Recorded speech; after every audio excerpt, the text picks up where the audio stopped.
ज्या मिसर देशातून ज्या लोकांना आणलं देवाच्या सामर्थ्याने, ज्या समुद्रातून परमेश्वर देवा त्यांना घेऊन गेलेला असा आहे. आणि मग पुढं असं झाले की पाणी संपलेलं आहे. त्या रानामध्ये त्यांना 3 दिवसातच त्यांनी पाणी घेतलं होतं, परंतु ते पाणी संपलेलं असं आहे.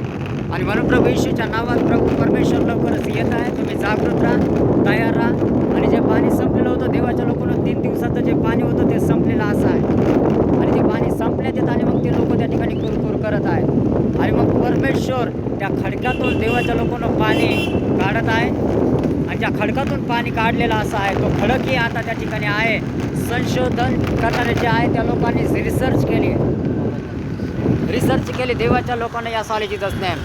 आणि साबित झालेलं आहे की परमेश्वर देवापणे प्रभू येशू ख्रिस्ताने या सालीत जे चमत्कार केलेले आहे, ज्या गोष्टी पाहिलेल्या आहेत, ज्या घटना घडलेल्या आहेत, सर्व देवाच्या बायबलमध्ये जे नमूद केलेले आहेत त्या सर्व भविष्यवाण्या पूर्ण होत आहेत. आणि सांगायचं भरपूर काही आहे, परंतु वेळेच्या अभावी या सॉरीज लक्षात ठेवा माझ्या प्रियजनांनो, बायबलच्या संपूर्ण भविष्यवाण्या पूर्ण होत आहेत. 2024मध्ये आम्हाला पाहायला मिळत आहे. म्हणून तुम्ही देवाकडे लक्ष द्या. देवा तुम्हाला आशीर्वादित करो. प्रभू येशूच्या सामर्थ्यशाली नावात आमेन, आमेन, आमेन. जागृत रहा.